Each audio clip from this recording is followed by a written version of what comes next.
ആഞ്ഞടിക്കുന്ന തിരമാല, നിയന്ത്രണമില്ലാതെ വരുന്ന കൂറ്റൻ കപ്പൽ. തനിക്കൊന്നും ചെയ്യാൻ ബാക്കിയില്ല എന്ന് മനസ്സിലാക്കിയ ക്യാപ്റ്റൻ കപ്പൽ പതിയെ വലിയൊരു ഗർത്തത്തിലേക്ക് പതിക്കുന്നു.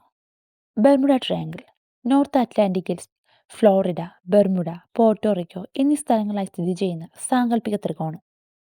ചെകുത്താന്റെ കടൽ എന്നറിയപ്പെടുന്ന ഈ സ്ഥലം ലോകത്തിലെ തന്നെ നിഗൂഢമായ സ്ഥലങ്ങളിലൊന്നാണ്. ബെർമുഡ ട്രയാങ്കിളിലൂടെ പോകുന്ന കപ്പലുകളെയും വിമാനങ്ങളെയും ഈ സാങ്കല്പിക ത്രികോണം വിഴുങ്ങുന്നു. ബെർമുഡ ട്രയാങ്കിൾ അന്യഗ്രഹ ജീവികളുടെ രഹസ്യ താവളമാണെന്നും അവരുടെ രഹസ്യങ്ങൾ പുറത്തുവരാതിരിക്കാനാണ് അവർ അപകടങ്ങൾ ഉണ്ടാക്കുന്നതെന്നും ഒരു കൂട്ടം ആളുകൾ വിശ്വസിക്കുമ്പോൾ, ബെർമുഡ ട്രയാങ്കിളിൽ ഉണ്ടാകുന്ന കാന്തിക ശക്തി കാരണമാണ് അപകടങ്ങൾ ഉണ്ടാകുന്നതെന്ന് മറ്റൊരു കൂട്ടം ജനങ്ങൾ വിശ്വസിക്കുന്നു. എന്നാൽ ഇതൊന്നുമല്ല, സാധാരണ സമുദ്രങ്ങളിൽ ഉണ്ടാകുന്ന അപകടങ്ങൾ മാത്രമാണ് ബെർമുഡ ട്രയാങ്കിളിൽ ഉണ്ടാകുന്നത് എന്നാണ് മറ്റൊരു കൂട്ടം ആളുകളുടെ വാദം. എന്തായാലും ബെർമുഡ ട്രയാങ്കിൾ എപ്പോഴും നമുക്ക് ഉത്തരം കിട്ടാത്തൊരു ചോദ്യം തന്നെയാണ്.